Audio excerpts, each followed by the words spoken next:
శ్రేష్ఠుడా మీ ఘనమైన నామమునికి వందనాలు. ప్రతి వారము రాజా నాయన ఇదిగో బైబిల్ గ్రంథములో క్రమ పద్ధతులు రాజా అధ్యాయము వచనాలు ధ్యానం చేస్తూ ఈ నిర్గమాకాండములో రాజా నాయన ఇశ్రాయేలును గురించి మీరు మాట్లాడుతూ రాజా నాయన కొత్త నిబంధనలు ఉన్న క్రైస్తవులను గురించి మీరు తెలియజేస్తూ విశ్వాసుల గురించి మాట్లాడుతూ అనేకమైన సత్యాలు మాకు బయలుపరుస్తూ ఉన్నారు.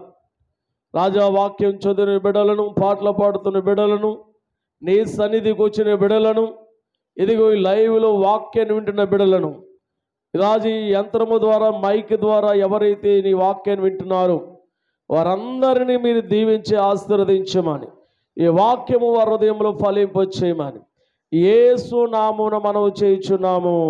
ఆమేన్. దేవుని స్తోత్రం కలుగును గాక. మంచిది ప్రియమైన బిడ్డలారా, ఇక్కడ మనం జాగ్రత్తగా ఆలోచన చేస్తే పరిశుద్ధ గ్రంథములో ఆది కాండం నుంచి ప్రకటన గ్రంథం వరకు ఎన్ని పుస్తకాలు ఉన్నాయంటే 66 పుస్తకాలు ఉన్నాయి. బైబిల్ గ్రంథాన్ని అంతటా కూడా బైబిలులో ఉన్న గ్రంథాలు పుస్తకాలు మనం చూస్తే ఎన్ని పుస్తకాలు ఉన్నాయి? 66 పుస్తకాలు ఉన్నాయి.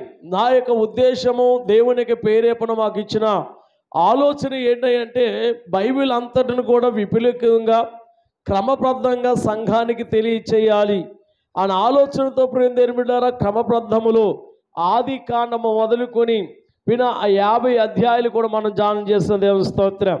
అంటే అధ్యాయములు ఏమున్నది, ఆ అధ్యాయములు ఎన్ని వచనాలు ఉన్నాయి, అధ్యాయములు ఆ పుస్తకములు ఎన్ని అధ్యాయాలు ఉన్నాయని ధ్యానం చేసుకుంటూ నిర్గమాకాండానికి వచ్చిన దేవుని స్తోత్రం. నిర్గమాకాండానికి వచ్చేటప్పటికి ఇశ్రాయేలును గురించి ఆది కాండములో నాహోను చూస్తాము, ఆనోకును చూస్తాము, ఇంకా మనం జాగ్రత్తగా ఏలియాను చూస్తాము, ఇంకా జాగ్రత్తగా చూస్తే అబ్రహామును చూస్తాము, అబ్రహాము తర్వాత ఇస్సాకును చూస్తాము, ఇస్సాకు తర్వాత యాకోబును చూస్తాము, యాకోబుని తర్వాత యోసేపును చూస్తాము, యోసేపు తర్వాత ఇశ్రాయేలు ప్రజలను మనము చూస్తున్నాం. అంటే క్రమక్రమంగా ఏ విధంగా వస్తుంది అనేది మనం తెలుసుకుంటున్నాం. అంతేగాని అక్కడక్కడ కూడా ఇంటికడ వాక్యం చదివినప్పుడు కూడా నచ్చిన పుస్తకాలు చదవడం కాదు. చూడండి, భోజనాన్ని ఎలాగైతే క్రమబద్ధంలో ముద్ద ఎలాగైతే తింటామో వాక్యాన్ని కూడా క్రమబద్ధంగా రోజు ఏం చేస్తుండాలి, చదువుతూ ఉన్నప్పుడే వాక్యాన్ని బైబిల్ గ్రంథం క్రైస్తవుడిగా దేవుని బిడగా పూర్తిగా చదువుకున్న బిడలు ఏం చేయాలంటే బైబిల్ గ్రంథాన్ని అంతా కూడా చదువు ఉండాలి. దేవుని స్తోత్రం. అప్పుడేమో ఎవరైనా వాక్యం చెప్తుంటే అర్థమవుతుంది. అంతేగాని ఏదో చదువుకుని ఆదివారం వచ్చి ఏదో పాస్టర్ గారు ఎక్కడో రిఫరెన్స్ చేస్తే ఆ రిఫరెన్స్ చదివితే దానివల్ల ఏమీ అర్థమో కాదు. ప్రసంగం ఏంటంటే దేవుడు అక్కడక్కడ ఏం చేస్తుంటే దానికి సంబంధించిన మాటలు తెలియజేస్తుంటాడు. కానీ విశ్వాసం చేయవలసిన పని ఏంటంటే ప్రతిరోజు యవనస్తులు చదువుకున్న వారు ఉన్నారు, విశ్వాసం కొద్దిగా చదవచ్చిన వాళ్ళు ఉన్న వాళ్ళు ఏం చేయాలి, గ్రంథాన్నే చదవాలి. చదువు లేని వాళ్ళు ఎలా చదువులేరు. చదువు లేని వారు ఏం చేస్తారని చెప్పిన మాటను వారు హృదయాల్లో భద్రపరిచి ఆ వాక్యను వారు చెబుతూ ఉంటారు. దేవుని స్తోత్రం చెప్పండి. హల్లెలూయా. లోక సామెత ఏంటంటే చదువుకున్నవాడు కన్నా చాకనలే మేలు అన్నాడంట. ఏమని చెప్పండి? చదువుకున్నవాడు కన్నా చాకనలు. ఎందుకు చాకనలు మేలు? ఎందుకు చాకనలు మేలు? చదువుకోవడానికి జ్ఞానవంతుడా, చాకనలు మేలంటే ఉదాహరణకి చదువుకున్నవాడే జ్ఞానవంతుడు. కానీ ఇక్కడ ఏం చెప్తున్నాడు?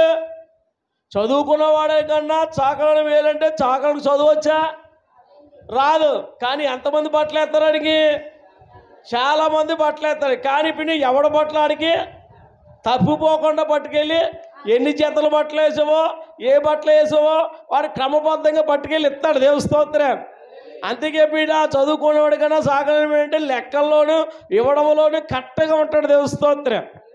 కనుక చదువుకున్న మనము దేవుని యొక్క వాక్యం పట్ల చాలా శ్రద్ధ కలిగి ఉండాలి. కనుక ఇప్పుడు మనం చదువుతున్న మాట గత దినాలు ఈ 12 అధ్యాయం మొదటి నుంచి 6 వచనాలు మనం ధ్యానం చేస్తాం. ఏమని ధ్యానం చేస్తాం చూడండి, ఒకసారి రివ్యూ చేసుకుంటూ మాట్లాడుతుంటూ ముందుకెళ్దాం. 12 అధ్యాయం మొదటి వచనం చూడండి. ఒకజను మోషే అహరోను ఐగుప్తు దేశంలో ఉండగా యెహోవా వారితో ఇలాగూ సెలవిచ్చెను, అదిగో నెలలో ఈ నెల మీకు మొదటిది, ఇది మీ సంవత్సరమునకు మొదటి నెల. మీరు ఇశ్రాయేలు సర్వ సమాజముతో ఈ నెల దశమి నాడు వారు తమ తమ కుటుంబాల లెక్క చెప్పున ఒక్కొక్కడు గొర్రె పిల్లయను మేక పిల్లను అనగా ప్రతి ఇంటికి ఒక గొర్రె పిల్లైనను ఒక మేక పిల్లైనను తీసుకునవలను. ఆ పిల్లను తినుటకు ఒక కుటుంబం చాలక పోయిన ఎడల వాడును వారు పొరుగు వాడును తమ లెక్క చొప్పున దాన్ని తీసుకొనవలను. ఆ గొర్రె పిల్లను భుజించుటకు ప్రతి వారిని భోజనము పరిమితిని బట్టి వారి లెక్క చెప్పవలను. నిర్దోషమైన ఏడాది మగ పిల్లను తీసుకొనవలను. గొర్రె పిల్లల నుండి మేకల నుండి దాన్ని తీసుకొనవలను. దేవుని స్తోత్రం. ఇక్కడ వరకు మనం జాగ్రత్తగా ధ్యానం చేసి ఇక్కడ మనం చూస్తున్న మాటని దేవుడు ఇశ్రాయేలు ప్రజలు విడుదల పొందిన తర్వాత ఏమిస్తారంటే పస్కా అనే పండగను గురించి తెలియజేస్తున్నారు. దేవుని స్తోత్రం. అంటే ఇప్పుడు ఇశ్రాయేలు ఈ పస్కా పండుగను ఎలా చేయాలి, ఈ పస్కా పండుగను పిని చేసేటప్పుడు పిని చేసే విధానం ఏంటి అని పిన చెబుతూ మనం ఈ వచనాలు ధ్యానం చేస్తూ ఇక్కడ పాత నిబంధన కాలంలో మేకనే కానీ గొర్రెనే కానీ దేనికి సూచనగా ఉన్నాయంటే పిన ఈ లోకములో సర్వ సృష్టికర్తైన దేవుడు ఈ లోకానికి వచ్చి మనకు పిన బదులుగా పినకి బదులుగా ఆయనే పసగా బలిగా పశువుగా బలయ్యాడు. దేవుని స్తోత్రం. ఎవరైనా ప్రభువైనా యేసుక్రీస్తు. అంటే పాత నిబంధన కాలములో ఆ పస్కాను దేనికి సూచనగా ఇవ్వబడింది? విడుదలకు సూచనగా ఇవ్వబడింది. దేనికి విడుదల అని ఆలోచన చేస్తే ఇశ్రాయేలు ప్రజలందరూ కూడా ఫరో యొక్క బానిసత్వములో ఉన్నారు. ఆ ఫరో యొక్క బానిసత్వంలోని విడుదల చేయడానికి దేవుడు ఎవరు పంపించాడు? మోషేను అహరోను పంపించాడు. వారి ఎన్నో అద్భుతమైన కార్యాలు చేసి చివరికి జ్యేష్ఠత్వంలో కుమారులు చనిపోయే పరిస్థితికి వచ్చి చనిపోయిన తర్వాత ఫరోకు బుద్ధి వచ్చి ఇశ్రాయేలు ఏం చేశాడు? అక్కడి నుంచి ఐగుప్తు నుంచి వెళ్ళిపోమని బతిమాలినట్టుగా మనం చూస్తాం. అయితే వారి విడుదల పొందినట్లుగా వారి విమోచన పొందినందుకు వారి బానిసత్వంలో నుంచి బయటపడినందుకు దేవుడు ప్రతి సంవత్సరము దశమి నాడు ఎన్నో దినమున మొదటి నెలలో 14వ దినమున మీరు ఏం చేయండి? పస్కాను సిద్ధపరిచి పస్కా పండుగ చేయనన్నదేమో స్తోత్రం. ఆ పస్కా పండుగలు వారు భోజనం ఏంటి అని ఆలోచన చేస్తే గొర్రె పిల్ల ఈ గొర్రె పిల్ల తిన అందరూ ఏ కుటుంబానికి ఆ కుటుంబమే తినాలి. లేకపోతే ఆ కుటుంబంలో ఒకవేళ జరగకపోతే పొరుగు వారితో తన కుటుంబానికి సంబంధించిన వారి దగ్గరికి వెళ్ళి వారు కలిపి దాన్ని ఏం చేయాలి? తినాలి. అంతేగాని ఇష్టానుసరంగా తినడానికి లేదు. దేవుని స్తోత్రం. ఎంత తినగలిగారో వారి పరిమితి చెప్పిన దాన్ని ఏం చేయాలంట? తినాలి. అయితే ఇక్కడ వరకు మనం చదువుకుంటూ వస్తూ 7వ వచనం మనం చూస్తున్నాం. చూడు, ఈ నెల 14వ దినమున మీరు దాన్ని పుచ్చుకొనవలను. తరువాత ఇశ్రాయేలు సమాజం వారందరూ తమ తమ కుటుంబాలు సాయంకాలం ముందు దాన్ని చంపి దాని రక్తాన్ని కొంచెం తీసి తాము దాన్ని తిని ఆ ఇండ్ల ద్వారములో 2 నిలువ కమ్ముల మీద పైగా ఏం చేయాలంట? వాటికి రాయవలను. దేవుని స్తోత్రం. చూడండి, ఆ గొర్రె పిల్లక రక్తాన్ని చంపిన తర్వాత దాని రక్తం తీసి ఏం చేయమన్నాడు అంటే ఇంటికి ద్వారబంధం ఉంటుంది కదా, ద్వారబంధం నిలువ కమ్మి అడ్డ కమ్మి ఉంటుంది. అంతే కదండి. ఆ నిలువ కమ్మికి అడ్డ కమ్మికి ఏం చేయమన్నాడు? రక్తాన్ని పూయమన్నాడు. ఏ రక్తము ఇశ్రాయేలు మీద గుమ్మాలకి రాయబడిందో ఆ గుమ్మములో రాయబడిన రక్తమును చూచి ఆనాడు సంహార దూత మరణ దూత ఐగుప్తులోనికి వచ్చినప్పుడు ఏ ఇంటిలో ఆమె రక్తము ముద్ర ఉందో ఆ ఇంటిలో మరణము లేకుండా దాటిపోవడానికి గుర్తుగా ఆ రక్తాన్ని ఏం చేయమన్నాడు దేవుడు? ఆ గుమ్మాలకే రాయమన్నాడు. దేవుని స్తోత్రగాక. హల్లెలూయా. అది ఎప్పుడైనా ఇశ్రాయేలు జ్యేష్ఠ కుమారులు చనిపోయేటప్పుడు కారణం ఏంటంటే ఐగుప్తులో ఒకరు కూడా చనిపోలేదు. పిన ఐగుప్తులో పిన ప్రథమ సంతానం పిన ఇశ్రాయేలు పోవడానికి కారణం ఏంటంటే వారు ఆ దినమున పిన గొర్రె పిల్ల యొక్క రక్తాన్ని ఎక్కడ రాశారయ్య అంటే వారు గుమ్మమునకు రాయిగా సంహార దూత ఏమైపోయింది, దాటిపోయింది. దేవుని స్తోత్రం కలండి గాక. రెండు చేతులు ఇద్దాం. హల్లెలూయా, హల్లెలూయా. గొర్రె పిల్ల విలువైన రక్తములో, గొర్రె పిల్ల విలువైన రక్తములో కడగాబడి నేను రక్షణ పొందేదల్, కడగాబడి నేను రక్షణ పొందేదల్. నా సంఘటములల్లెయు తీరిపోయే, సంహారదూత నన్ను దాటిపోయే. నా సంఘటములన్నీయు తీరిపోయే, సంహారదూత నన్ను దాటిపోయే. హల్లెలూయా.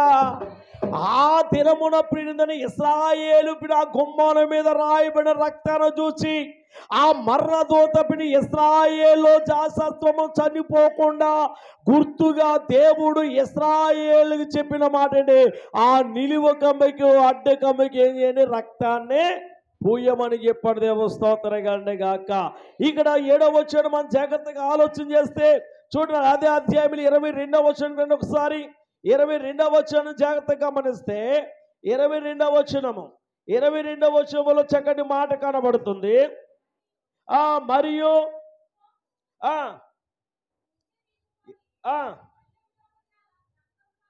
ఆ పల్లెములో ఉన్న రక్తములో గాని ఉంచి ద్వారబంధపు పై కమ్మికిని 2వ నిలువ కమ్ములకను ఆ పల్లెములో రక్తము తాగింపబడును.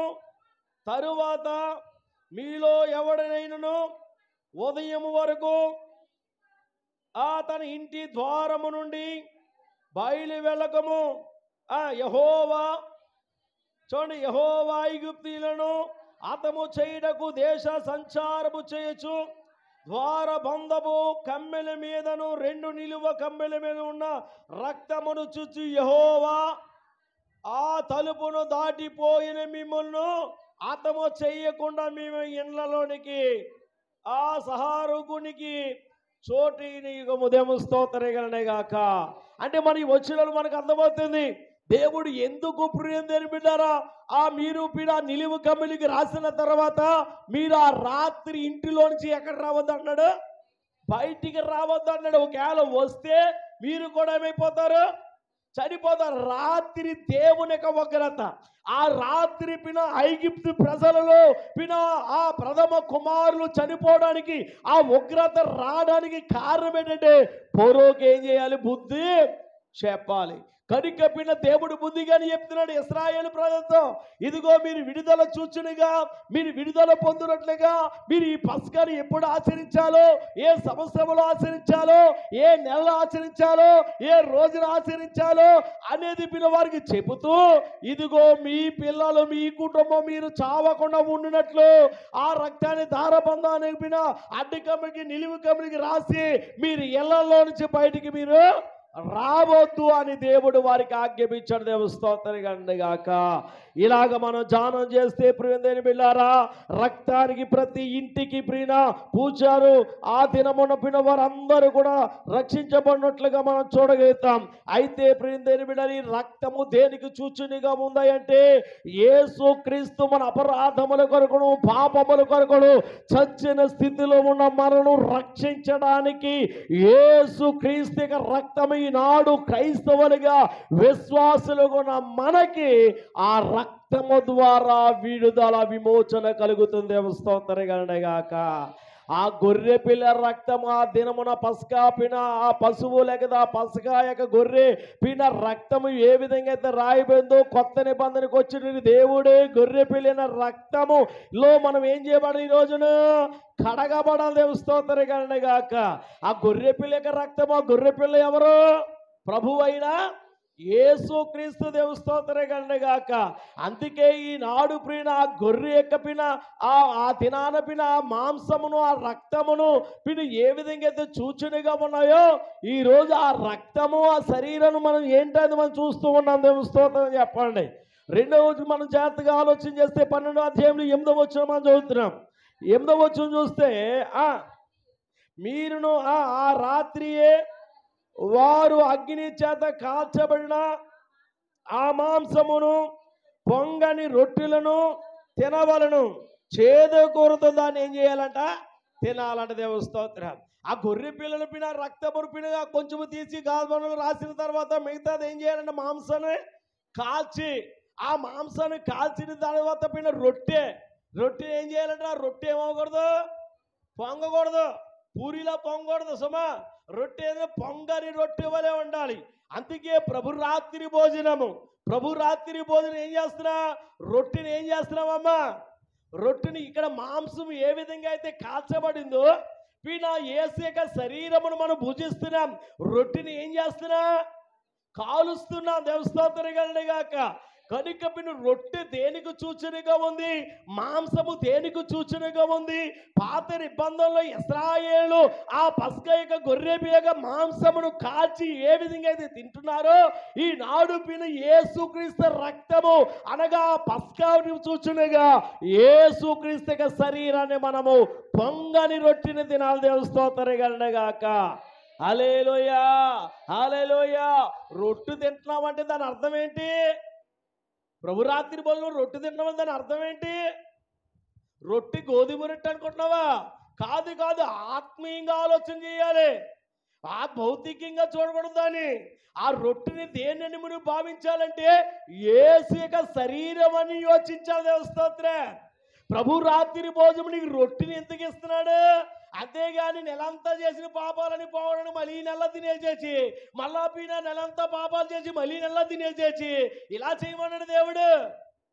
ఒక ఆయన అంటాడు, నెలంతా చేసి పాపాలని పోవడానికంటే ప్రభు రాత్రి తీసుకుంటాడు. ఆ నెలతో శుద్ధి అయిపోయింది. మళ్ళా నెలంతా పాపం చేసి మళ్ళీ ఏం చేస్తారు?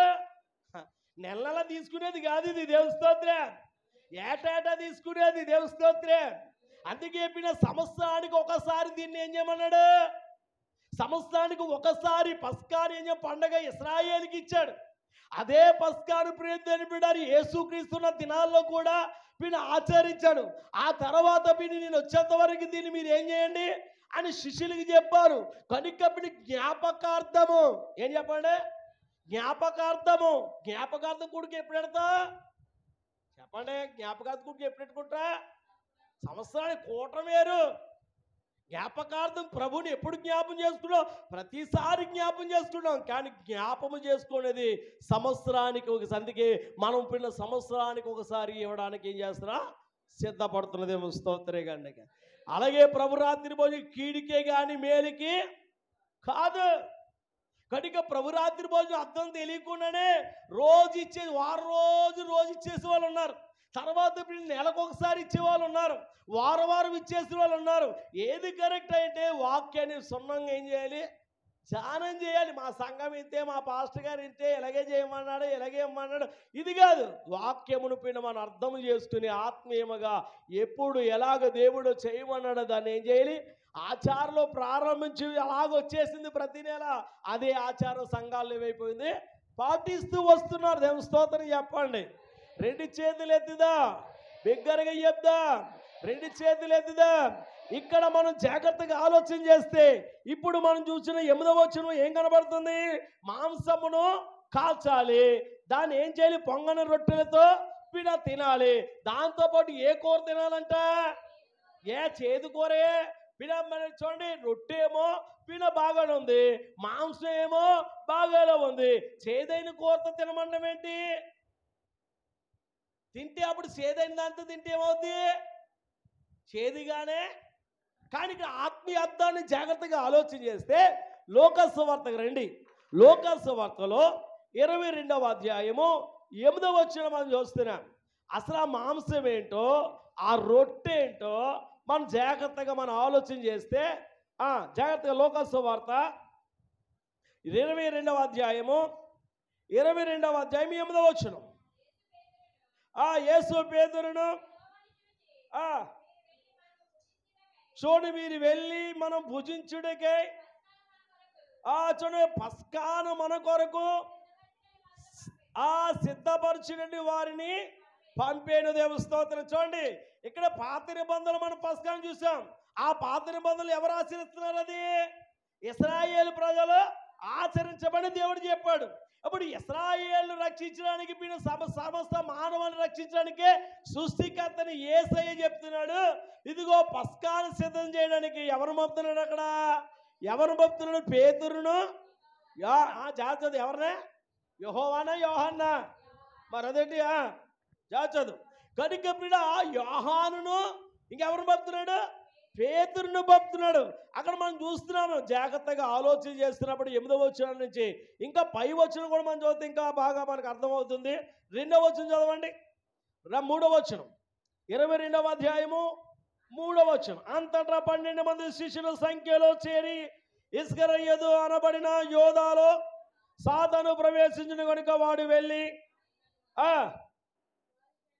చూడండి 7వ వచనం దగ్గరికి చూడండి. 7వ వచనం, పస్కాను వధించబడిన పులి అని రొట్టెల దినము రాగా ఆ యేసు పేతురు యోహాను చూచి, మీరు వెళ్ళి మనము భుజించడకే పస్కా కొరకు సిద్ధపరచని వారిని పంపాను. వారు మేము ఎక్కడికి సిద్ధపరుచున్నామని ఆయనను అడగగా ఆయన, ఇదిగో మీరు పట్టణములోనికి ప్రవేశించినప్పుడు నీలకుండా మోసుకుని పోయేవాడుచున్న ఒకడు మీకు ఎదురుగా వచ్చును.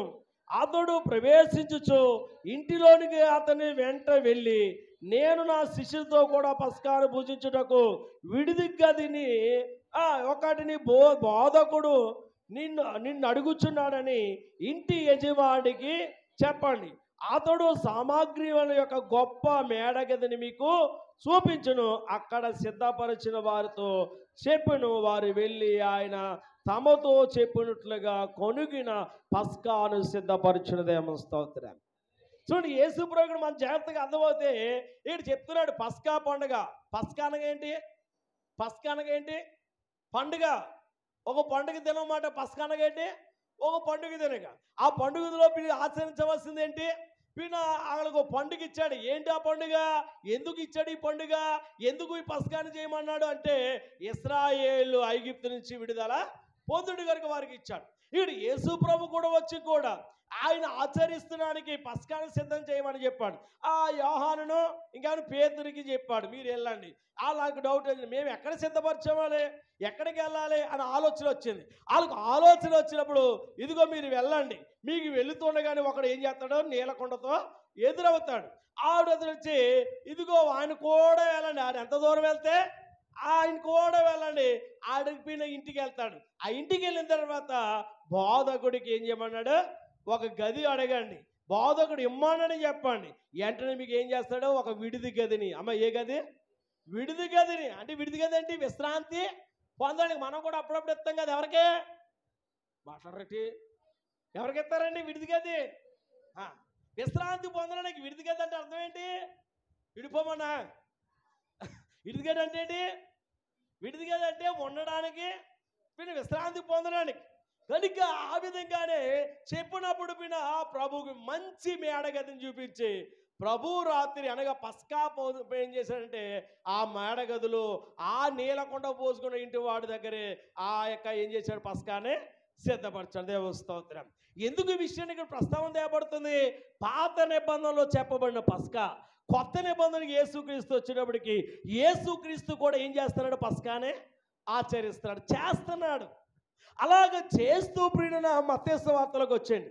ఈయన మత్తయి సువార్తలో 26వ అధ్యాయము 26వ వచనం, 26వ అధ్యాయము 26వ వచనం మనం చదువుతున్నాం. వారు భోజనము చేయుచుండగా యేసు ఒక రొట్టెని పట్టుకుని దాన్ని ఆశ్రయించి విరిచి తన శిష్యులకు చూడండి ఏం చేశాడంట? ఇచ్చి, మీరు తీసుకుని తినుడి, ఇది నా శరీరం అని చెప్పినదేమో. స్తోత్రం. చూసారా, అక్కడ పస్కా యొక్క గొర్రెను వధించి మాంసం తినమన్నాడు. ఎవరినే? ఇశ్రాయేల్. ఆ పస్కా పశువు ఎవరు? యేసుక్రీస్తు. కొత్త నిబంధనకు వచ్చినప్పుడు దేవుడు ఈ లోకానికి వచ్చిన తర్వాత ఆ పస్కా రొట్టెను ఆశీర్వదించి ఏమన్నాడు? ఇది నా శరీరం అన్నాడు. దేవుని స్తోత్రం గాక. అంటే ఇప్పుడు మనం ఏం చేస్తున్నామా అంటే, ఇప్పుడు తింటున్న శరీరం ఎవరిది? అని ఆలోచన చేస్తే మన కొరకు దిగి వచ్చిన దేవుడే పాపుల కొరకు ఆయన త్యాగమైపోయి ఈ లోకములో ఆయన చేర్చబడి దున్నబడి కొట్టబడి నెట్టబడి ఏ శరీరం అయితే పరిశుద్ధమైన శరీరము హింసింపబడిందో ఆ శరీరాన్ని ఇప్పుడు మనం ఏం చేయబోతున్నామయ్యా అంటే ఇదిగో పస్కా రొట్టెగా మీ ఆ రోజున శిష్యులకి ఏం చేస్తున్నాడు ఇస్రాయిల్ చనిపోకుండానే ముందు ఏం చేస్తాడు ఇది నా శరీరం అని వారికి చెబుతూ ఉన్నాడు. ఇంకా మనం జాగ్రత్త కిందకు వస్తే 27 ఏమంటున్నాడు, మరియు ఆయన గిన్నెను పట్టుకుని కృతజ్ఞతాస్తుతులు చెల్లించి వారికి ఇచ్చి వారికి ఇచ్చి దీనిలోనిది మీరు తాగునప్పుడల్లా ఇది నా రక్తమని పాప క్షమాపణ నిమిత్తం అనేకుల కొరకు సిందింపబడుచున్న నిబంధన రక్తమని చెప్పడు దేవస్తోత్రం. చూసారా అక్కడ గొర్రె పిల్ల యొక్క రక్తమును తీసి దారబంధాలు గుర్తుగా దేనికి సూచనగా ఉందంటే ఈరోజు పాపులమైన మనను రక్షించడానికి మన కొరకు చిందించిన రక్తము యేసు రక్తము దేము స్తోత్రగండగా యేసు రక్తము ప్రభు యేసు రక్తము అమూల్యమైన రక్తము యేసు రక్తము అమూల్యమైన రక్తము యేసు రక్తము యేసు రక్తము ప్రభు యేసు రక్తము హల్లెలూయా. కనుక ఆనాడు పస్కాకు ఈనాడు యేసు ప్రవేశిస్తున్న పస్కా ఎవరంటే ఆయనే భూమి మీద ఉండగా తన శిష్యులకు ఆ పస్కా శరీరం ఏదో ఆ పస్కా మాంసం ఏదో ఆ సిందింపబడిన రక్తము దారబంధాల మీద రాసిన రక్తం ఏదో ఆ రక్తాన్ని ఇక్కడ విపులంగా ఏం చేస్తున్నాడు శిష్యులకు తెలియచేస్తూ ఉన్నాడు దేమో స్తోత్రగండగాక. రెండు చేద్దాం హల్లెలూయా. ఇలాగ మనం ఇంకా ముందుకు వెళ్తే యోహాను సువార్తకు రండి. యోహాను సువార్తలో మనం చూస్తే 6వ అధ్యాయం 51వ వచనం చూస్తే యోహాను సువార్త చూడండి 6వ అధ్యాయము 51వ వచనము 51వ వచనం చూస్తాం చదవండి. జాగ్రత్త చూద్దాం. చూడండి పరలోకముని దిగి వచ్చిన జీవాహారము నేనే, ఎవడైనను ఈ ఆహారమును భుజిస్తేనే ఆ వాడు ఎల్లప్పుడూ నిత్య జీవము మరియు నేనిచ్చు ఆహారము లోకమునకు జీవము కొరకైన నా శరీరమని మీతో నిశ్చయముగా చెప్పుచున్నాను దేవస్తోత్ర. ఇప్పుడు చెప్పండి ఈ శరీరము ఈ యొక్క ఆహారం ఎక్కడి నుంచి వచ్చింది? ప్రభురాత్రి భోజనం అనేది దేవుడే పరలోకము నుంచి దిగి వచ్చాడు దేవస్తోత్ర. పరలోకము నుంచి దిగి వచ్చినప్పుడు యేసయ్య జీవాహారం అయ్యాడు మనకి. అందుకే ప్రతి ఒక్క క్రైస్తవుడు రక్షణ పొంది మారుమనసు పొందిన ప్రతి ఒక్కడు బాప్తిజం పొందినవాడు యేసుక్రీస్తు నామములో బాప్తిజం పొందిన ప్రతి ఒక్కడు ఏటేటి ఏం చేయాలి? ఈ జీవాహారమైన రొట్టెను ఏం చేయాలి? తినాలి. తింటేనే బ్రతుకుతావు దేవస్తోత్ర. తినకపోతే ప్రియుడ మనం జీవము గలవారిగా ఉండలేం. ఈరోజు చాలా మంది బాప్తిజం పొంది ప్రభు వాళ్ళ దగ్గర రారు. ఎందుకు? చాలా మంది ఆ ప్రభురాత్రి భోజనం తీసుకున్న వారు ఏదైనా గొడవైనా బూతులైనా కొట్లాట్లుగా ఉన్న ప్రభురాత్రి భోజనం దగ్గర తినే గొడవ అయినా పట్టుకుని పట్టింపుదలతో ఉంటారేమో కానీ ప్రభురాత్రి భోజనం దగ్గరికి ఏం చేస్తారు? మానేస్తారు. అది ముఖ్యమా ఇది ముఖ్యమా? ఏది ముఖ్యం? మరి అదేంటి? మరి చాలా మంది ఏం చేస్తారు? దూరంగా దేవుడి దగ్గరికి వచ్చి ఏం చేయాలి? క్షమాపణ కోరాలి. దేవుడి దగ్గరికి వచ్చి క్షమాపణ కోరి అప్పుడు మనం ఏం చేయాలి? ముందు సాగిపోవాలి. అంతేగాని చేసిన దాన్ని పదే మనం చేసుకుంటూ పోగొడు దేవస్తోత్రం. రెండు చేతులు ఇద్దామా? స్తోత్రం చెప్దామా? గట్టిగా చెప్దామా? దగ్గరికి చెప్దామా? ఇలాగ మనం జాగ్రత్తగా ఆలోచన చేస్తే 63వ వచనం కూడా మనం చూస్తాం. అదే అధ్యాయంలో 63వ వచనం 63వ వచనం చూద్దాం. 63వ వచనం 63 6వ అధ్యాయంలో 63వ వచనం మనం చదువుతున్నాం. ఆత్మీయ జీవింప చేయున్నది శరీరము కేవలము నిష్ప్రయోజము. నేను మీతో చెప్పుచున్న మాట ఆత్మీయ జీవమై ఉన్నది కానీ దేవుస్తోంది. అదే దేవుడు చెప్తున్న మాట, ఇది ఏమైనా ఆత్మీయమైన ఆ మాట అయి ఉన్నది. కనుక శారీరకంగా మనం దాన్ని తీసుకోకూడదు, శారీరకంగా దాన్ని ఆచరించకూడదు, శరీరంతో దాని పైన ఆలోచనతో దాన్ని ఏం చేయకూడదు. ప్రభురాత్రి భోజనం రొట్టెని దాన్ని తినకూడదు. ఇక్కడ పైన మనం జాగ్రత్తగా ఆలోచన చేస్తే కొరింథీ పత్రిక వచ్చేయండి. అపొస్తలుడైన పౌలు గారు ఆ సంఘానికి చెప్తున్నాడు, కొరింథీ సంఘంతో చెప్తున్నాడు. కొరింథీ సంఘముతో 5వ అధ్యాయం 7వ వచనం, 5వ అధ్యాయం 7వ వచనం కొరింథీ సంఘముతో మాట్లాడుతున్నాడు. మొదటి కొరింథీ 5వ అధ్యాయం 7వ వచనం. జాగ్రత్తగా గమనించాడు. కనుక 5వ అధ్యాయం 7వ వచనం, మీరు పులిపిండి లేని వారిగా కనుక కొత్త ముద్దగుటకే ఆ పాతదైన పులిపిండిని తీసివేయడి. ఇంతేగాక క్రీస్తు అను మన పస్కా పశువు అదిగో వధింపబడినదేమో. స్తోత్రం. ఇప్పుడు చెప్పండి, పస్కా పశువు ఎవరు? ఇప్పుడు హలో, పాత నిబంధనలో పిన గొర్రె పిల్లగా, పస్కా పశువుగా పిన వధింపబడిన పిన గొర్రె పిల్లయే. ఇప్పుడు ఎవరు పిన గొర్రె పిల్ల అని చెప్తున్నారు ఇక్కడ? యేసు క్రీస్తుయే మన కొరకు ఏం చేయబడ్డాడు? వధింపబడిన గొర్రె పిల్ల. అదేమో స్తోత్రం. అండర్లైన్ చేసుకుని కావాలి, రెండు చేతులు ఎత్తండి. హల్లెలూయా. ఇక్కడ పులిపిండి అంటే ఏంటి? చాలా మంది పులుపు అంటే చాలా ఇష్టం. చాలా మంది పులుపు అంటే చాలా, పులకూర అంటే చాలా ఇష్టం, మాంసం కూరలో పులుపు అయితే ఇంకా ఇష్టం. ఏంటి, చాలా మంది పులుపు అంటే చాలా ఇష్టపడే వాళ్ళు ఉంటారు. పులుపు దేనికి సూచన అంటే తినే విషయంలో చెప్తలే సుమా. పులుపు దేనికి సూచనగా ఉందంటే పాపానికే సూచనగా ఉంది. కనుక మీకు దర్శనం వచ్చినప్పుడు మంచి పళ్ళు తిన్నానండి, చాలా తీగ ఉన్నాయండి, తర్వాత పుల్లయి తిన్నానండి, అవి చాలా పుల్లగా ఉన్నాయండి. దాని అర్థం ఏంటి? ఎక్కడో లోపము అర్థం చేసుకోవాలి. అక్కడ ఒకే విధంగా మనం చూడకూడదు. ఒక దర్శనం వచ్చినప్పుడు ఆ దర్శనాన్ని 3 విధాలుగా ఆలోచన చేయాలి. దేవస్తోత్రే. కనుక మంచి ఫలాలు ఉన్నాయి, పొల్లటి అనగా పాపముతో కూడిన ఫలాలు కూడా ఉన్నవి. ఇక్కడ అదే చెప్తున్నమాట. పులిపిండి అనగా దేనికి సూచనగా ఉందంటే, చూడండి, పెరుగు తోడెడతాం. ఏమా పెరుగు తోడెడతావా? పెరుగు తోడెడతాం. పెరుగులో తోడుసుక్క ఎంత వేస్తాం అంటే, తోడుసుక్క అంటే ఏంటి? లక్ష్మీ గారు ఎంత? పాలు అంటే పెరిగి వేస్తాం. ఎంత వేస్తాం? ఓ చెంచాడు వేస్తావా? ఎంత వేస్తా? ఓ సిటికి వేస్తావా? కనుక ఒక గ్లాసు పెరిగేసాం కదులో. చెప్పండి. ఇప్పుడు అంటే మోతాదుకి మించి ఎక్కువ పెరిగేస్తే ఏమవుతుంది? పులిసిపోద్ది. అంటే కొంచెం ఎత్తే దాన్ని సరిపడగా ఎత్తే అది కమ్మగా ఉంటుంది. దానికి మించి ఎక్కువ వేసాంకో పులిసిపోదు. అంటే దీని అర్థం ఏంటంటే పులిపిండి లేని వారిగా, పాపము లేని వారిగా. చూడండి, పులిపిండి కొంచెం పరిశుద్ధమైన పిండిలో మొప్పిన వేసాంకో, మంచి ముద్దలో ఒక పులిపిండి కలిపాంకో, ఆ ముద్ద అంతా ఏమవుద్ది?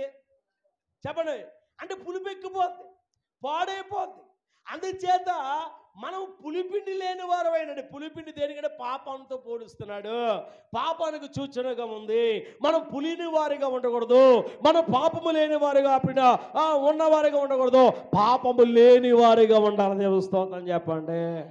2 చేతులు ఎత్తండి, బిగ్గరగా చెప్పండి. ఇప్పుడు ఆ పరిశుద్ధతను మనం ఏం చేసుకుంటున్నాం? జాగ్రత్తగా కాపాడుకుంటూ దేవుళ్ళ ముందుకు ఏం చేయకపోతుండాలి? సాగిపోతూ ఉండాలి. పడిపోయిన వాడు పిల్లలు నడక వచ్చినప్పుడు ఎన్నోసారి పడిపోతారు, ఎత్తడు పడిపోతానని చెప్పి లేకుండా ఉంటాడా? ఏం చెప్పండి, పడిపోతానని లేకుండా ఉంటాడా? అప్పుడు పడిపోయినాడు పడిపోదు ఏం చేస్తాడు? మొత్తం మీద ఏ గోడ పట్టుకుని ఏం చేస్తాడా? నిలబడిన తర్వాత ఆ గోడ పట్టుకుని అది కాలు వచ్చిన తర్వాత ఇంట్లో అసలు పట్టుకునేవాడిని. అది లేకెత్తాడు, ఇది లేకెత్తాడు, అది లేక అంతే. పిల్లలు ఉన్న వాళ్ళు పిల్లలను జాగ్రత్తగా ఏం చేయాలి? లేదు సరిగా చూడలేదని నువ్వు టీ కాసి అక్కడ పెడతావు, ఆ టీని ఎలా తాగెత్తావు? మొత్తం ఒళ్ళు అంతా కలిపొద్దు వస్తావు. పాలు కాస్తావు, ఆడు పాలు తప్పని ఏం చేస్తాడు? ఆడికి తెలియదు, లాగేస్తాడు మొత్తం వాళ్ళంతా కలిపి. అందుకే పిల్లలు పుట్టినప్పుడు పిల్లలను జాగ్రత్తగా ఏం చేయాలి? ఎన్ని సంవత్సరాల వరకు? 3-4 సంవత్సరాలు జాగ్రత్తగా కాపాడుకోవాలి. దేవస్థానం వాడికి ఏ దెబ్బ తలకుండా ఆదివాసి ఉన్నావా అంతే. ఆడికి తెలియదు ఏది పుట్టుకోవాలో ఏది పట్టుకోవాలో. అందుచేత అలా కాలిపోయిన పిల్లలు ఎంతోమంది ఉన్నారు. అలాగా పీడ కంగారులో పీడ సోడిజావులో పీడ చెయ్యటి కాలిపోయిన ఎంతోమంది ఉన్నారు. కనుక అందుకే ఎందుకు విషయం చెప్తుంటే జాగ్రత్తగా ఏం చేయాలి, పిల్లల విషయంలో పీడ పడిపోతున్నప్పుడు పడిపోయిన వారిగా ఉండకూడదు, లేచి ఏం చేయాలి, పరిగెట్టాలి. మనం ఎందులో ఉన్నట్టే పరిగెట్టే రంగంలో ఉన్నాం. మన పౌలు గారు అన్నాడు కదా, ఎక్కడికి నా గురి ఎక్కడికే, నా గురి ఎక్కడికే, గురి ఎద్దకే నా పరుగు. అంతే పని మన విశ్వాసం అంతా ఎక్కడికి చేరాలని, దేవుని ఎద్దకే చేరాలని. రెండు చేతులు ఎద్దాం, హల్లెలూయా. కొనికి ఇలాగ మనం ఆలోచన చేస్తే తినాలి అన్న మాట మనం చూస్తే ఇక్కడ తినడం అనేది ఒక ఆత్మ సంబంధమైన విషయము. తినడం అనేది ఏంటి తిన్నా, ప్రభు బలలో ప్రభు రాత్రి భోజనం పస్కాను పిన ఆనాడు ఇశ్రాయేలు ఆశ్రయించండి క్రీస్తు పిన ఆచరించిన ఆ క్రియక శరీరము శిష్యులకు అప్పగించిన శరీరం, ఆ శరీరం ఏమైందంటే వధింపబడిన గొర్రె పిల్ల పశువై ఆ బల పశువైన యేసయ్య శరీరము ఏమై ఉన్నదంటే అది ఏ ప్రభు రాత్రి భోజనం, ప్రభు శరీరమై ఉన్నదేమో. స్తోత్రం చెప్దాం, రెండు చేతులు ఎత్తిదాం, బిగ్గరగా చెప్దాం. ఇప్పుడు తినడం అనేది ప్రియమైన భౌతిక సంబంధంగా చెప్తలేదు. ఈ ప్రభు రాత్రి భోజనం రొట్టెని తినడం అనేది ఇది ఆత్మ సంబంధమైనది. ఈ ఆత్మ సంబంధమైన ఆహారమును మనం ఏం చేయాలి, వాస్తవాన్ని సూచిస్తుందన్నమాట. అంటే ఆత్మ సంబంధమైన దాన్ని సూచిస్తుంది. ఇశ్రాయేలు ఆ గొర్రెలు పిన్న ప్రత్యేకతను వారు తిని వారు చూచారు.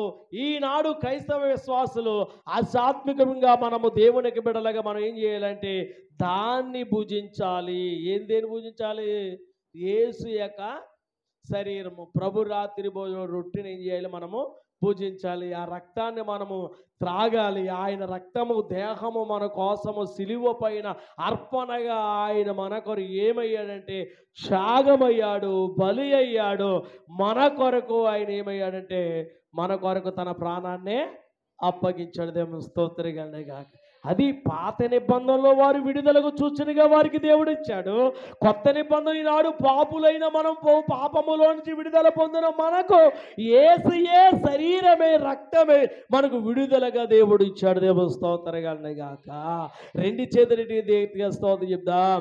ఇలాగ మనం ఆలోచన చేసుకుంటూ ప్రియమైన ఈ విధమైన మనము దేవుని యొక్క ఆహారమును మనం భుజించే వారిగా ఉండాలి.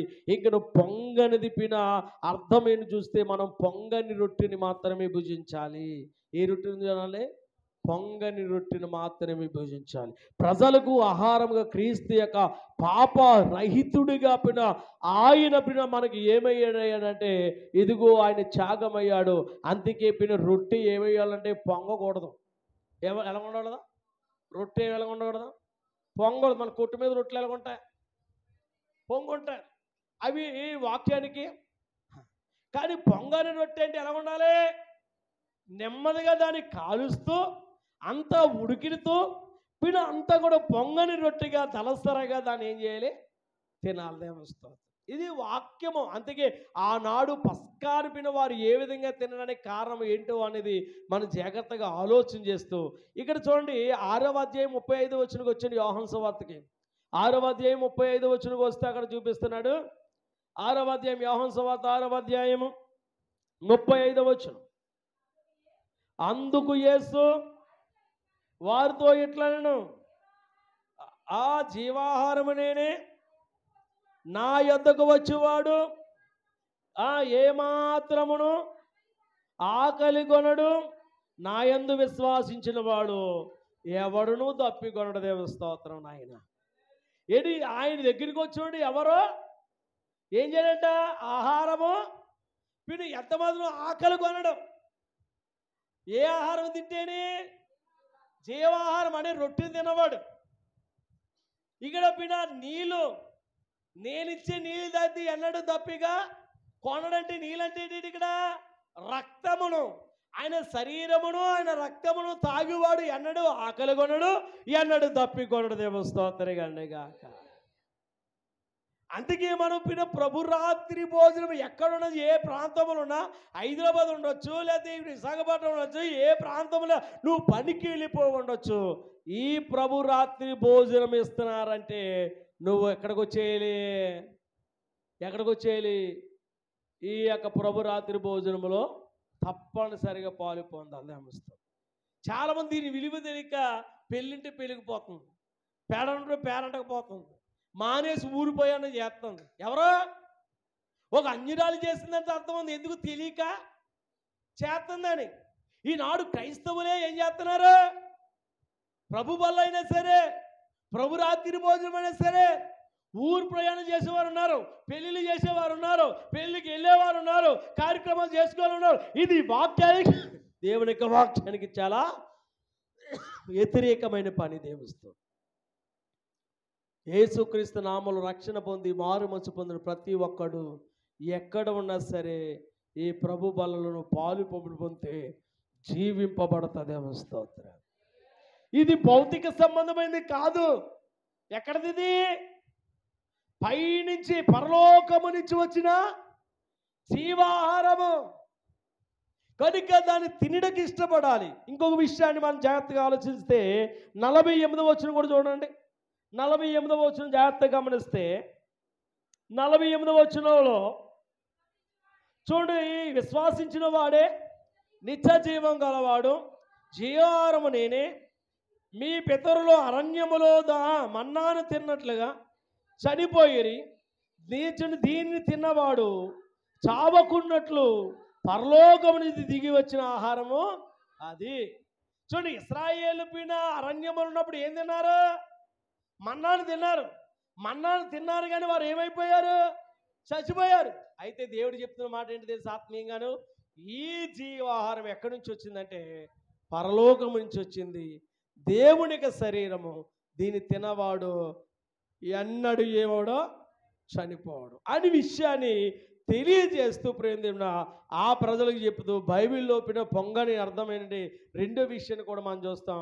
పొంగ అనేది పిండిదని ఆలోచన చేస్తే దుర్మార్గకు కూడా సూచనగా ఉంది. దుర్మార్గకు కూడా సూచనగా ఉంది. దాన్ని కూడా మనం చూస్తే చూడండి, మత్తయి సువార్తలో 16వ అధ్యాయం 6వ వచనం చూస్తున్నాం. ఈ మాట చదువుతూ ముగించేస్తున్నాం. ఈ వచనంతో దేవుడి చిత్తమైతే వల్ల మనం ధ్యానం చేద్దాం. మత్తయి సువార్త 16వ అధ్యాయం 6వ వచనం. అప్పుడు యేసు పరిచయులు సదుకాయులు అదిగో చూడండి, పులుసుని పిండిని గురించి ఏం చేయండి, మీరు జాగ్రత్త పడుడి వారితో చెప్పాడంటే దుర్మార్గత లేదా పాపమును గురించి పులి ఇచ్చిన పిండితో పులి అని పిండి ఏం చేయకూడదా? కలవకూడదు. కలిసిన ఎడల మొద్దంతా పాడైనట్లుగా ఎడు చెప్తున్నాడు. పొంగని పిండి రొట్టె కూడా దీనికి చూచునిగా కనబడుతుంది. దుర్మార్గత గురించి కనబడుతుంది. 11వ వచనం కూడా చదువుతారా? 11వ వచనం కూడా చదువుతున్నాం. 6వ అధ్యాయం 11వ వచనంలో నేను రొట్టెను గుచ్చి నీతో చెప్పలేదని మీరు ఎందుకు గ్రహింపరు? కాదు 6వ అధ్యాయం 11వ వచనం జాగ్రత్త చదవండి. యేసు ఆ రొట్టెను పట్టుకుని కృతజ్ఞతాస్తుతులు చెల్లించి కూర్చున్న వారిని వడ్డించి నేను అలాగున చేపలను కూడా వారికి వడ్డించమనగా మట్టుకు వడ్డించేను. దేవుని స్తోత్రం. ఇక్కడ వారు ఆకలి తీరుస్తున్నాడు. ఏంటి? 2 చేపలు, 2 చేపలు 5 రొట్టెలు. ఎంతమంది పంచిపెట్టారు? 5,000 మంది పంచిపెట్టడం సాధ్యమా? యేసు ప్రభు కొండ మీద ప్రసంగం చేస్తాలో కొండ మీద ప్రసంగం చేస్తూ ఎంతో మంది జనం వచ్చారు. 5,000కు మించి ఒక పురుషులు లెక్కటికి ఎంతమంది వచ్చారు? కొంతమంది లెక్కటికి 5,000 మంది, ఇంకా స్త్రీలు పిల్లలు ఎంతమంది ఉన్నారో. అయితే అందులో దేవుని సన్నిధికి వెళ్తుందని చెప్పి తల్లి ఏం చేసిందంటే తల్లి ఏం చేసింది? 5 రొట్టెలు 2 చేపలు మూట కట్టి ఇచ్చిందంట. వీడు యేసుప్రభు మాటలు వింటే ఏమైపోయాడట? మర్చిపోయాడు. తిన్న మర్చిపోయాడు, ఆకలి మర్చిపోయాడు. మనం కూడా దేవుని సన్నిధికి వచ్చిందంటే ఏం మర్చిపోవాలి?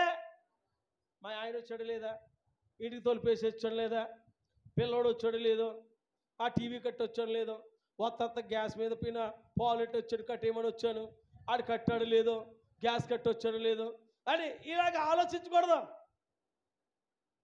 ఇంటి దగ్గరికి ఇక్కడికి వచ్చిన తర్వాత ఎక్కడ ఉండదు?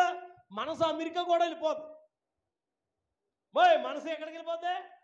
అమెరికా కూడా వెళ్ళిపోద్ది. నువ్వు ఎక్కడ ఉంటావు? ఆలోచన ఎక్కడికి వెళ్ళిపోద్ది? ఆలోచన ఎక్కడ ఉండాలి? మనసు కూడా మనిషి కూడా మనసు ఉండాలి, మనిషి ఉండాలి, ఆలోచన ఎక్కడ ఉండాలి. దేవుని స్తోత్రం చెప్తా. హల్లెలూయా. దేవుడి సన్నిధికి వచ్చిన దేవుడి మీద ధ్యాస ఉండాలి. దేవుడి సన్నిధిలో ఉన్నప్పుడు దేవుడి వాక్యం మీద ధ్యాస ఉండాలి. అప్పుడే దేవుడి యొక్క వాక్యములు బలపడతాం. దేవుడి వాక్యము చేత దీవించబడతాం. దేవుడు మనం దీవిస్తుంటాడు. దేవుడు మనం అభివృద్ధి చేస్తుంటాడు. గనికపోయినా 10 సార్లు లేకూడదు. రసం ఎక్కుతుంది, కొంతమంది నిప్పులు ఎక్కువైపోతాయి, పుడుతు నిప్పులు, కాలు చాపుతుంది, గోడకు చేరబడుతుంది, వాటర్ ఇప్పుడు నిలబెడతాయి, ఇప్పుడు లేస్తాడు బాగుడు బాగు కళ్ళు పైన కింద అప్ప వచ్చేయమంటుంది అన్నట్టు. అప్ప చెల్లు వెళ్తే ఊసి ఎలాగైతే జరగవా, పైరప్ప కింద రప్పకి వెళ్తే ఏమవుతుంది? బలవంతంగా మోస్తుంటుంది, తీరుతుంది, మోస్తుంది, తీరుతుంది, మోతుంది. బలవంతపు నిద్ర మాటది. ఇంకా ఆ నిద్ర కళ్ళు చూస్తారు, ఏ ముగిస్తావా ముగించవా అన్నట్టు.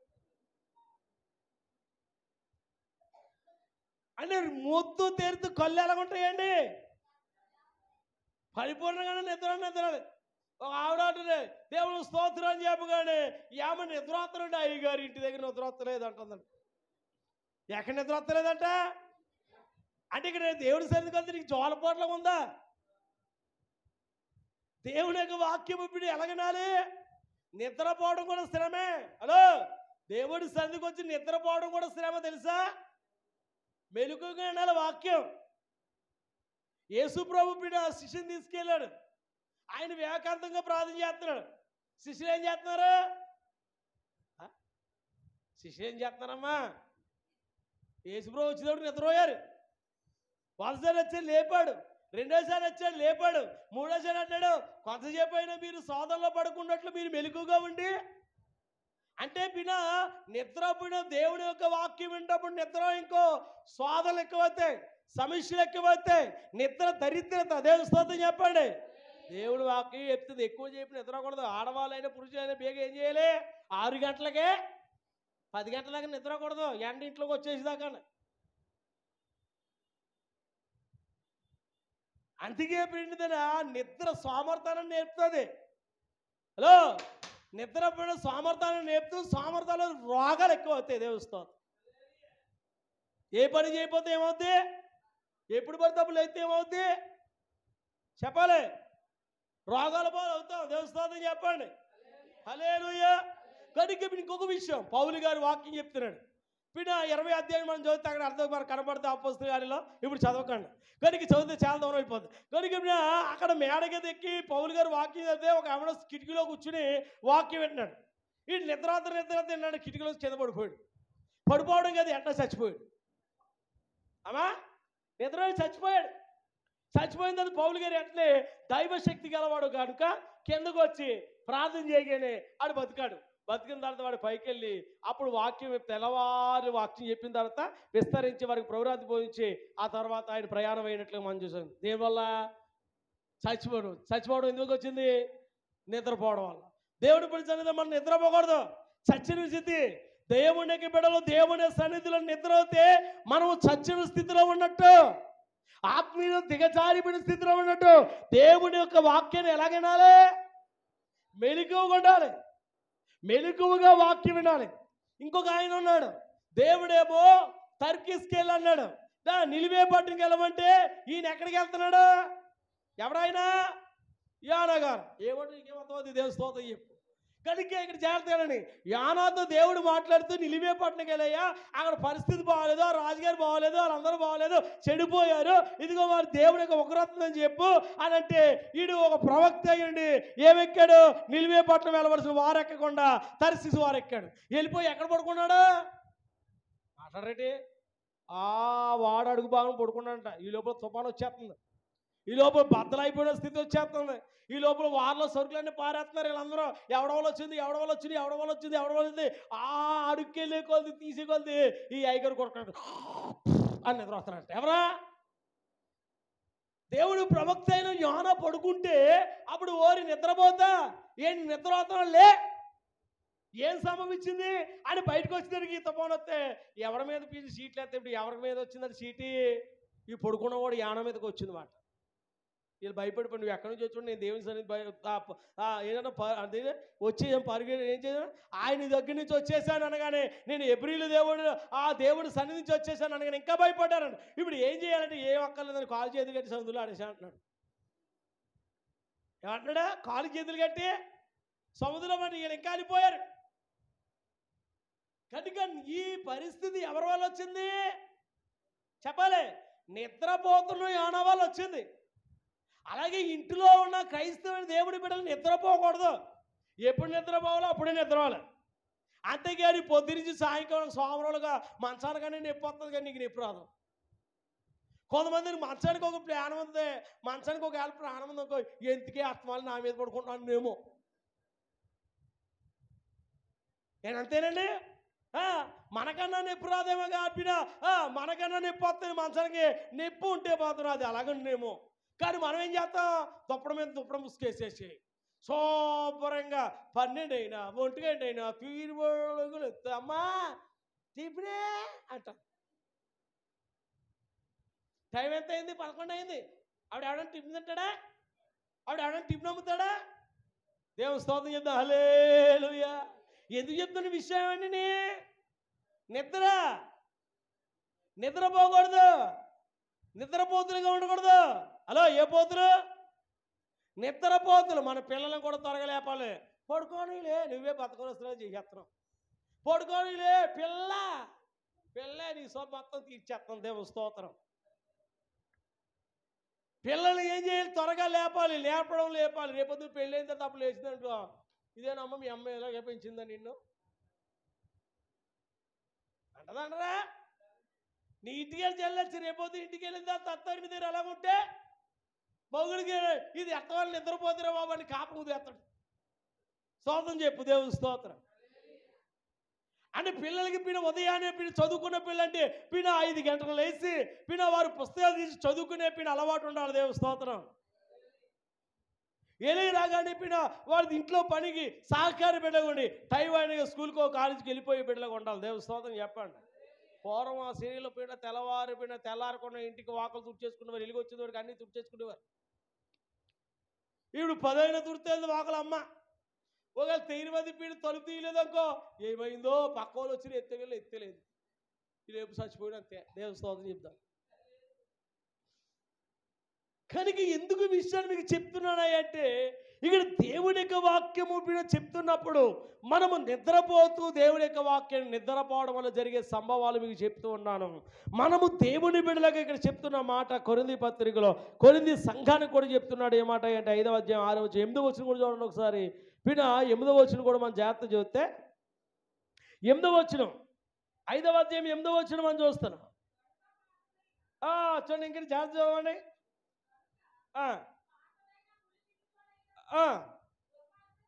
గల్తీ పత్రిక వచ్చండి. గల్తీ పత్రిక సంఘంతో మాట్లాడుతున్నాడు. 5వ అధ్యాయం 9వ వచనం. గల్తీ పత్రిక ఆ గల్తీ సంఘంతో మాట్లాడుతున్నాడు. 9 పులిసిన పిండి కొంచెమైనను మొద్దంతయ్యు పులియ చెయ్యను